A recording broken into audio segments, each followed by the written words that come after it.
Let's talk right now. And I mean that. Let's talk. We are going to have an open conversation here. I want to introduce you to a few people who are experts on this subject, and we picked them very carefully. Buck Davis is a diversity and inclusion consultant with Global Accent Consulting. Al Vivian is president and CEO of Basic Diversity. He has provided training to everyone from CEOs to sanitation workers. Both are with me here in Atlanta today. Now I want to introduce you to Ronald Hampton. He is with the National Black Police Association. He is in Washington. And James Andrews is a blogger and a social media expert. He has written about many social issues, especially the present topic. He's going to talk to us about what has been happening on social media about this issue and how we can have a conversation similar to the president, what the president's having with these men online. That's a way to get it to the entire world and do it very quickly. I'm holding this because I'm going to read from, I don't have my computer, so I'll read from Facebook. Okay, so Buck, we'll start with you. All right. When this all went down, I would imagine that you saw it coming, and you know from teaching how these things can escalate. Mm-hmm. Why did this escalate? Let me take that back. What's the first thing the president and those gentlemen should do when they sit down and speak? They should absolutely set some ground rules around how they're going to be with one another, to make sure that they're going to have an open dialogue, that they're going to listen to one another, to make sure that they're gaining each other's perspective. And they sit down and they be open and honest about their true feelings about race and what it feels like to feel like you have been portrayed as racist, and also what it feels like to be portrayed as a thief in your own home. Okay. What is the biggest stumbling block, not only in this possible conversation, but in conversations like this that you have? Because I know you have them every day when you teach. Yeah, the fear for white folk is the fear of looking like a racist. We don't want to have the conversation because we don't want anybody to look at us like we are part of that population who really wants to genuinely oppress a group of people. We don't want to appear like we are racist.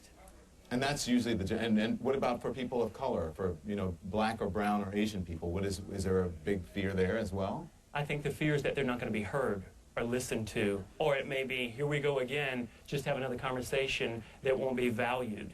Okay. All right, let's talk to Al. Al, when you're doing this, thank you very much. So when you do this, you talk basic diversity as well. And when he said fear of being a racist, you said, mm-hmm. Absolutely. Because even when I have these conversations, I have it with friends and people I know. I've had this conversation with Buck Davis. Buck talks to me about diversity and about racial issues all the time, and he's one of the most honest people I know about that. But you can't have those conversations with everyone. I try to have it with people, and they all of a sudden clam up, or they're looking for some sort of agenda behind it when it's just to talk. Yeah, well, the fact is, you have to find the right way to do it. Buck's correct on setting some ground rules. This is how we're going to talk about it. This is what we're going to do. We can agree to disagree without being disagreeable. You set some ground rules, and then, as Buck said, you got to be very honest. And when you really have created an honest atmosphere, you can get that honest. It may take some time, but once you do, then you got great results. And the reality is, you're not going to get real great results unless you get honest. When everybody's hiding what they think, you don't get to it. Okay. Hey, I'm going to go to Ronald real quick, and then I'll go to James. So I want to ask you this because I should have followed up. I should have been a better questioner. Why are white people afraid of being thought about as racist? Because there are perceptions about African Americans and about black men, but yet and still people will want to talk about it and are open to discussing. Why are white people afraid of being perceived racist? What's the harm in that if it gets you to something else? Well, I think that we don't want to say anything. For the most part, the people that I come in contact with, they want to do the right thing. Mm-hmm. They don't want to offend other people. They want to share their experience.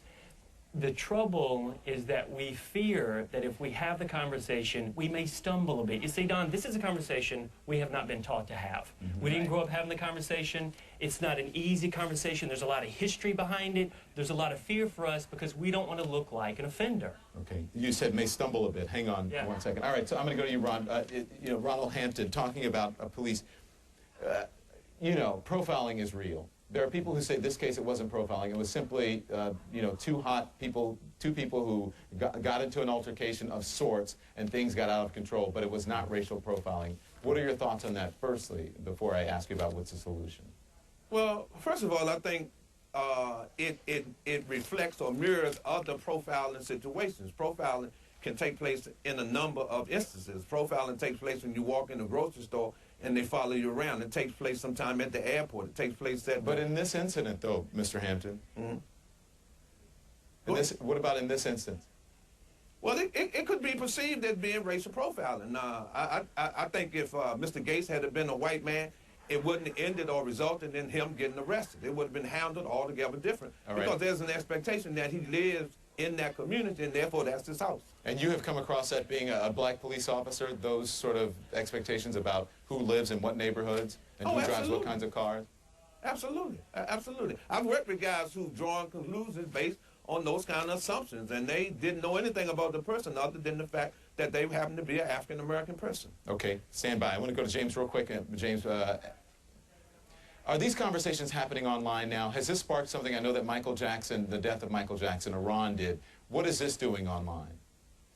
I mean, it's showing that, in the online space, that's where the true conversation is happening. If you want to find out the true heartbeat of America, go to the comment section of the Boston Globe under the article about Professor Gates. There are plenty of honest people who are having conversations. We need to bring those things together. All right, and do you find that is happening online? That's happening in social media now? It's absolutely happening. It's happening in Twitter. It's happening in Facebook and what we call microblogging. These conversations are driving. After I leave CNN tonight, it'll happen, online on my blog, on my stream. Right. It's happening all the time. It's now media. Let's hope it's constructive. But all of you, stick around, because we're going to talk a lot more about this. Our conversation is going to continue. And if you missed even a minute of Black in America, I want to tell you, which talks about these issues, you can watch in its entirety. Soledad O'Brien hosts Black in America 2 at the top of the hour. We're back moments away with our conversation. Don't go away.